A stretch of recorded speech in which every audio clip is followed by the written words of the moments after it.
Hello everyone. हमने physics में जो हमारा लास्ट टॉपिक पढ़ा था वो हमारा था भाई Coulomb's law and Coulomb's line vector form. ठीक है, आज का हमारा जो फिजिक्स का टॉपिक रहने वाला है वो है आपका सुपरपोजिशन प्रिंसिपल, जिसको हम ग्रुप ऑफ चार्ज भी बोल सकते हैं। यानी आपके पास अंत तक फोर्स की वैल्यू होगी, उसमें आपको टोटल फोर्स की वैल्यू यहाँ पे निकालनी है। बहुत सारे आपके चार्ज पार्टिकल होंगे उनके ऊपर। तो हमारे टॉपिक का नाम क्या है बेटा? Superposition principle. क्या है भाई?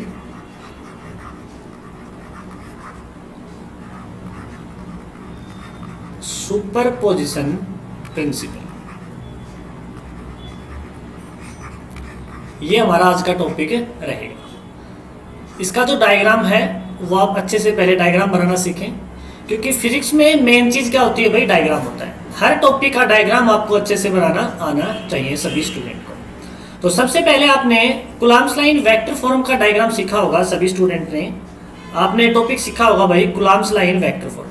तो कूलम्ब्स लाइन वेक्टर फॉर्म अगर आपको अच्छे से आता है तो फिर आपको कहीं प्रॉब्लम नहीं आएगी, डायग्राम में भी आपको बहुत अच्छे से समझ आएगी वो चीज। सिर्फ इतना फर्क है, आपका जो वेक्टर फॉर्म थी उसके आपके पास 2 पॉइंट चार्ज थे, इसमें यहाँ पे आपके पास बहुत सारे होंगे, यानी अंत तक होंगे चार्ज पार्टिकल। सिर्फ यही फर्क होगा आपके पास। एक मेन चार्ज पार्टिकल मान लिया, 2 चार्ज पार्टिकल हम इसके ऊपर मान लेते हैं, यानी इसके अपवर्ड डायरेक्शन में। एक इससे लाइन थोड़ी सी छोटी कर दी हमने, दूसरी लाइन इससे थोड़ी बड़ी कर दी, ताकि डायग्राम में आपको बिल्कुल वो चीज क्लियरली दिखे। यहाँ पे भी इसी प्रकार से हमने कंसीडर किया है भाई। तो सबसे पहले जो सेंटर पे जो चार्ज माना था उसको हमने क्या मान लेंगे भाई? Q note. उसको हम क्या मान लेंगे? Q note. इसको मान लेंगे Q1। सेकंड चार्ज को हम क्या मान लेंगे भाई? Q2। इसको मान लेंगे Q3 और लास्ट वाले को हम क्या मान लेंगे भाई? Qn। सभी की वैल्यू हमने, सभी का जो फोर्स है वो किसके ऊपर निकालना है? नोट के ऊपर। तो सभी को हम किससे मिला देंगे भाई? Q नोट से मिला देंगे। इसी प्रकार से Q3 को भी Q नोट से मिला देंगे और उसी प्रकार से हम Qn को भी Q नोट से मिला देंगे। सबसे पहले हम फोर्स की डायरेक्शन निकालेंगे इस साइड से। तो इस साइड आपका फोर्स रहने वाला है भाई, नोट के ऊपर फोर्स लग रहा है 0 के ऊपर और 1 के द्वारा लगाया गया है। सेम उसी प्रकार से Q2 के ऊपर फोर्स लग रहा है, Q2 के ऊपर फोर्स नोट के ऊपर फोर्स लग रहा है 2 के द्वारा लगाया गया है। फिर आपका यहाँ पे है, ये हमारा क्या रहेगा? नोट के ऊपर फोर्स लग रहा है और 3 के द्वारा लगाया गया है। उसी प्रकार से लास्ट आपका जो फोर्स है वो अनफोर्स है Q1, उसकी वजह से नोट के ऊपर फोर्स लग रहा है तो अन के द्वारा फोर्स यहाँ पे लगाया गया है। तो यह आपका डायग्राम था। आपने बहुत सारे चार्ज पार्टिकल से अंत तक चार्ज पार्टिकल लिए और एक सेंटर पे आपने main charge particle Q note माना, उसके ऊपर आपने फोर्स की वैल्यू निकाली है। तो यहाँ पे हमारे पास बहुत सारे फोर्सेस हैं, तो टोटल फोर्स निकालेंगे तो यहाँ पे क्या होगा भाई? F01, F02, F03 और लास्ट वाला जो हमारा फोर्स है वो आपका रहेगा भाई F0n। ठीक है, अब आपके पास अगर F01, F02, F03 और F0n की वैल्यू है तो इनकी वैल्यू निकाल के आप इस इक्वेशन में पुट कर देंगे तो आप टोटल फोर्स की वैल्यू यहाँ से निकाल सकते हो। तो सबसे पहले हम पढ़ेंगे अकॉर्डिंग टू कूलम्ब्स लॉ। जैसे आपने वेक्टर फॉर्म में लिखा था उसी प्रकार से अगर हम इसकी वैल्यू लिखेंगे तो 1/4 पाई एप्सिलॉन नोट। यहाँ पे आपका चार्ज पार्टिकल क्या होगा? Q नोट और Q1 रहेगा। यहाँ पे आपका चार्ज पार्टिकल क्या रहेगा भाई? Q नोट और Q1 रहेगा। R की वैल्यू आपने पीछे भी पढ़ी थी वेक्टर फॉर्म में, जब 1 2 लेते थे यहाँ पे 2 1 होता था। तो इस टाइम हमारी वैल्यू क्या रहने वाली है? अगर हम 0 1 फोर्स निकाल रहे हैं तो यहाँ पे आपकी वैल्यू क्या रहेगी? 1 0 का फोर्स के। इसी प्रकार से आप सेकंड फोर्स की वैल्यू भी निकाल सकते हो भाई, 1/4 पाई एप्सिलॉन नोट। यहाँ पे आपका क्या है? Q note. यहाँ पे क्या है? Q2 अपॉन में क्या हो जाएगा भाई? 2 0 का फोर्स के। ठीक है, सेम इसी प्रकार से आप तीसरे फोर्स की वैल्यू भी निकाल सकते हैं और अनवे फोर्स की वैल्यू, लास्ट आपका फोर्स है उसकी भी निकाल लेंगे और फिर यहाँ पे हम क्या क्या कर देंगे भाई? उनको पुट कर देंगे। तो अब हमारे पास तो तीसरा फोर्स है उसकी वैल्यू लिखेंगे 1/4 pi epsilon note Q note Q3 upon में क्या होगा? ये Q3 है बेटा, अपॉन में क्या होगा भाई? अपॉन में यहाँ पे होगा 3 0 का होल स्क्वायर। ठीक है, उसी प्रकार से यहाँ पे हम लास्ट फोर्स निकालेंगे तो हमारे पास क्या टर्म बनेगी? 1/4 pi epsilon nought q nought q n upon में क्या बनेगा भाई n0 का होल स्क्वायर। अब यहाँ पे बेटा हमारा लास्ट में यहाँ पे क्या बना, जब हमने 0 1 फोर्स की वैल्यू निकाली तो यहाँ पे क्या आएगा आपका n0 का होल स्क्वायर। अब यहाँ पे आप देखोगे ये सभी वैल्यूज हैं आपके पास 1 2 3 अप टू n तक, ये सभी वैल्यूज हम इस इक्वेशन में पुट करेंगे तो हमारा टोटल रिजल्ट क्या बनेगा। देखो शाबाश, देखो एक तो यहाँ से क्याऊ नोट कॉमन है और एक 1/4 पाई एप्सिलॉन नोट कॉमन है, वो मैं यहाँ से डायरेक्ट कॉमन निकाल लूं। जब हम इसमें पुट करेंगे तो क्याऊ नोट अपॉन में 4 पाई एप्सिलॉन नोट इनमें कॉमन है, ठीक है। और यहाँ पे ब्रैकेट में फिर क्या बचेगा, देखो शाबाश, फर्स्ट टर्म हमारे पास बचेगी क्याऊ 1 अपॉन में 10 का होल स्क्वायर। सेकेंड टर्म बेटा यहाँ पे बचेगी क्याऊ 2 अपॉन में 20 का होल स्क्वायर।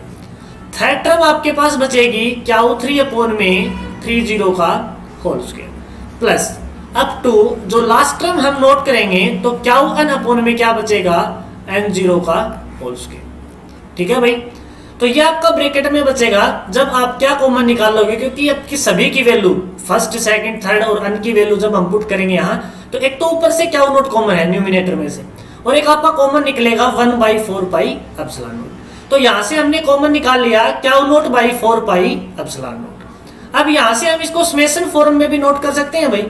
जब हम इसको समेशन फॉर्म में लिखेंगे तो आंसर आएगा q nought by 4 pi epsilon nought, यहाँ पे आएगा summation i is equal to 1 to क्या होगा भाई n। तो यहाँ पे आपका क्या बनेगा क्याऊ i अपॉन में ri0 का होल स्क्वायर।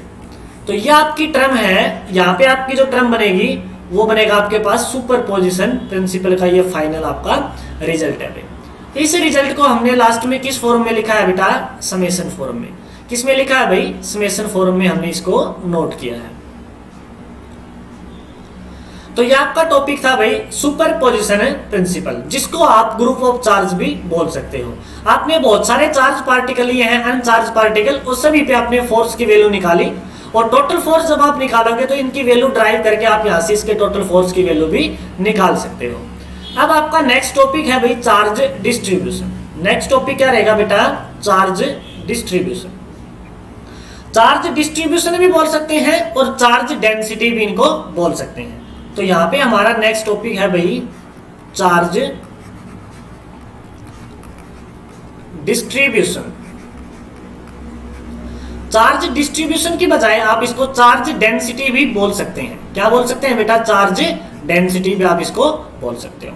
देखो सबसे पहले हम पढ़ेंगे भाई लीनियर चार्ज डिस्ट्रीब्यूशन। तीन प्रकार से पढ़ेंगे, लीनियर, सरफेस एंड वॉल्यूम।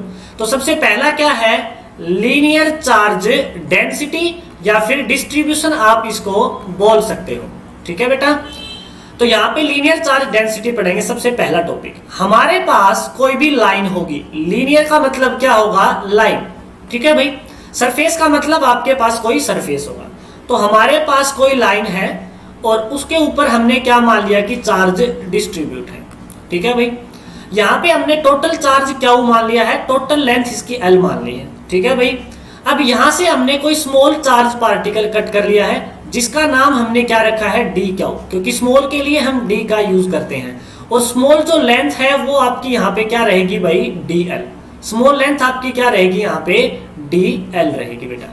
तो यहाँ से आप इसको मिला सकते हो, एक एंड को यहाँ से मिला दिया, दूसरे को यहाँ से मिला दिया और बीच में इसका जो रिजल्टेंट होगा जिसको हम क्या मान लेंगे, आर मान लेंगे, डिस्टेंस क्या मान लेंगे भाई, आर। ये इसका क्या है, रिजल्टेंट। अब देखो लीनियर चार्ज डिस्ट्रीब्यूशन को लैम्डा से डिनोट करते हैं। तो लीनियर चार्ज डिस्ट्रीब्यूशन होता है आपका चार्ज पर यूनिट लेंथ।